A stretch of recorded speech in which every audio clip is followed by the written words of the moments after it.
नमस्कार। आज हम बात करेंगे धारा मापी को वोल्ट मीटर में या फिर धारा मापी को अमीटर में कैसे परिवर्तित करते हैं।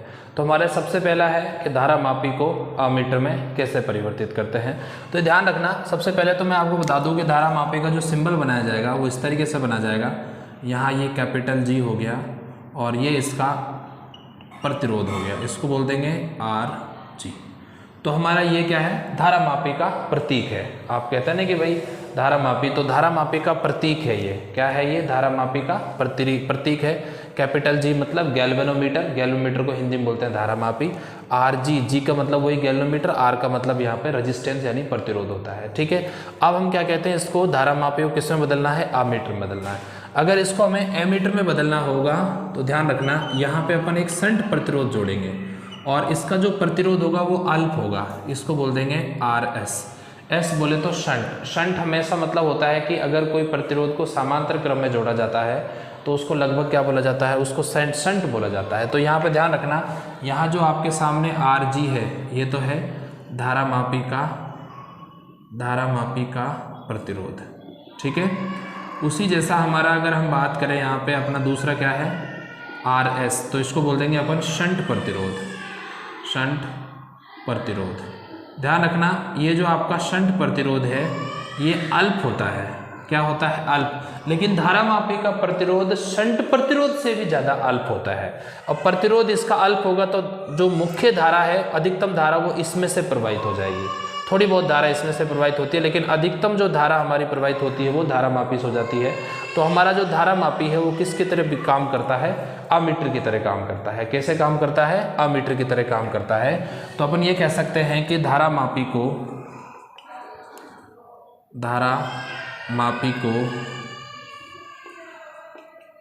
अमीटर में परिवर्तित करने के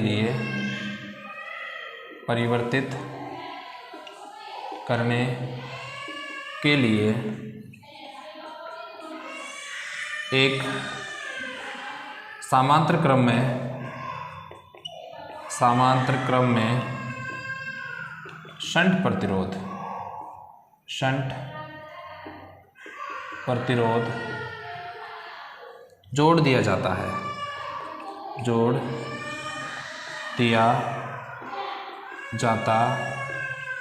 ये आप हमेशा ध्यान रखना, यहाँ पे धारा मापी को अमीटर बदलने के लिए क्या करेंगे, समांतर क्रम में एक शंट प्रतिरोध हो जाता है। जो ये शंट प्रतिरोध होता है इसका मान अल्प होता है, तो यहाँ लिख देना ये क्या होगा, आपका अल्प शंट प्रतिरोध होगा। ये आप हमेशा ध्यान रखना, इसका प्रतिरोध का मान बहुत कम होता है। मैं आपसे कहूँ कि यहाँ पे ये जो आपका कॉम्बिनेशन हो गया, ये वाला जो कॉम्बिनेशन है इसको अपन क्या बोलते हैं, अमीटर बोलते हैं। क्या बोलते हैं, अमीटर। तो ये जो अमीटर बना है इसका तुल्य प्रतिरोध क्या है, मैं ये भी देखो, इसमें जो धारा जाएगी वो आई जी होगी, इसमें जो धारा होगी वो आई एस होगी, यहाँ धारा कुल होगी। तो अपन यहाँ कहते हैं कि इसमें प्रवाहित धारा कितनी होती है इस परिपथ में, तो इसमें जो प्रवाहित धारा होगी वो क्या होगी, आपकी प्रवाहित धारा की हम बात करें तो हो जाएगी आई बराबर आई जी प्लस आई एस। ठीक है, ये आप निकाल सकते हो। और ज़्यादा आपने को यहाँ डिटेल में आपके बुक में नहीं दे रखा है, जब आप हायर स्टडीज़ करोगे तो आपको इससे भी ज़्यादा कहीं आपको ये मिलेगा। ठीक है, अब हम यहाँ पे देखते हैं कि इस परिपथ का तुल्य प्रतिरोध क्या होगा। तो यहाँ पे इसका तुल्य प्रतिरोध में अगर निकालूँ तो आप जानते हो कि ये दो प्रतिरोध है, एक तो आर जी और एक आर एस, दोनों समांतर क्रम में है। तो समांतर क्रम का जो सूत्र होता है 1/r इक्वलेंट बोल देंगे अपन। तो यहाँ पर हो जाएगा 1/rg प्लस 1/rs। इसको सॉल्व करोगे तो rg rs इस तरीके से मिलेगा आपको, rg का टुकड़ तो rs प्लस rg।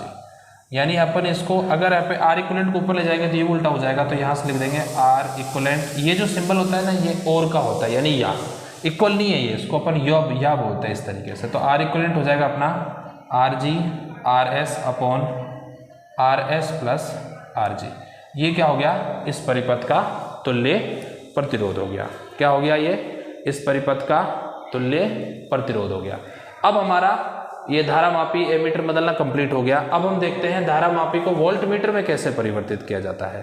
तो हम देखें यहाँ पे सबसे पहले तो अपना ये सिंबल किसका हो गया, कैपिटल जी, और ये प्रतिरोध लग गया तो इसको बोल देंगे अपन यहाँ पे आर जी। ठीक है, ये कैपिटल जी।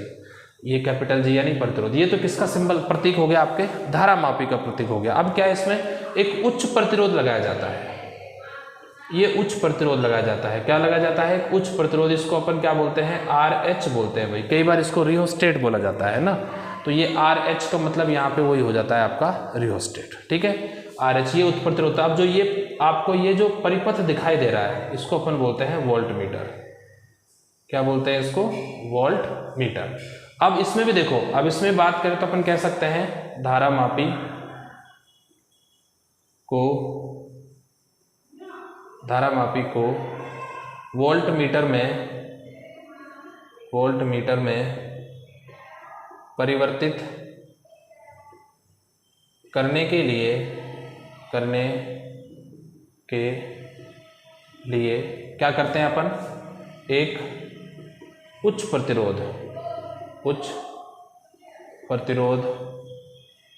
को धारा मापी के श्रेणी क्रम में जोड़ देते हैं।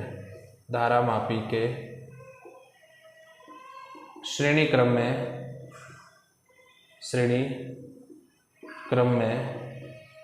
जोड़ देते हैं। ये ध्यान रखना भाई। और जैसे ही जोड़ोगे तो ये जो आपका धारा मापी है वो किस में परिवर्तित हो जाएगा, आपका वोल्ट मीटर में परिवर्तित हो जाएगा। अब इसमें मैं कहूँ कि भाई इसमें तुल्य धारा, तो धारा तो इसमें आई सेम ही रहेगी, धारा तो आई। हाँ, तुल्य प्रतिरोध निकाल सकते हैं इसका अपन। तुल्य प्रतिरोध जो होगा वो क्या होगा आपका, यहाँ पे होगा R equivalent is equal to, दोनों प्रतिरोध श्रेणी क्रम में है तो जुड़ जाएंगे, RG प्लस RH। ये क्या हो गया इसका तुल्य प्रतिरोध। आपके 12th लेवल तक ये केवल इतना ही पूछा जाता है कि अमीटर को मीटर में कैसे, धारा मापी को अमीटर में कैसे परिवर्तित करें और धारा मापी को वोल्ट मीटर में कैसे परिवर्तित करते हैं। आई थिंक आपको ये बहुत अच्छे से समझ आ गया होगा, ठीक है। फिर भी यहाँ पे एक सवाल और पूछा जाता है कि जो अमीटर होता है उसमें लगाया गया जो प्रतिरोध होता है उसका मान अधिकतम होता है या अल्प होता है। तो ध्यान रखें उसका मान क्या होता है, अल्प होता है। और यहाँ जो प्रतिरोध लगाएंगे तो ये क्या होगा, उच्च होगा। वैसे अगर कोई आदर्श वोल्ट मीटर की बात करते हैं तो आदर्श वोल्ट मीटर में ये जो प्रतिरोध होता है ये अनंत होता है। कितना होता है, अनंत होता है। लेकिन एक्चुअल में क्या है कि कोई आदर्श जो वोल्ट मीटर है वो बनता ही नहीं है, दुनिया में ऐसा संभव ही नहीं है कि आदर्श हो। लेकिन अगर कभी आपसे पूछ ले कि आदर्श वोल्ट मीटर का प्रतिरोध कितना होता है तो आप ध्यान रखना अनंत होता है। और आदर्श अमीटर का प्रतिरोध कितना होता है, ध्यान रखना अल्प नहीं शून्य हो जाएगा। क्या हो जाएगा, ये शून्य हो जाएगा। तो ये आप हमेशा ध्यान रखना, आदर्श वोल्ट मीटर का प्रतिरोध कितना होता है, शून्य होता है। और आदर्श अमीटर का जो प्रतिरोध होता है वो कितना होता है, आदर्श अमीटर का तो शून्य होता है और आदर्श वोल्ट मीटर क्या होता है, अनंत होता है, ठीक है। इस प्रकार हमने पढ़ा कि धारा मापी को वोल्ट मीटर और अमीटर में कैसे परिवर्तित करते हैं। आज के लिए बस इतना ही, धन्यवाद।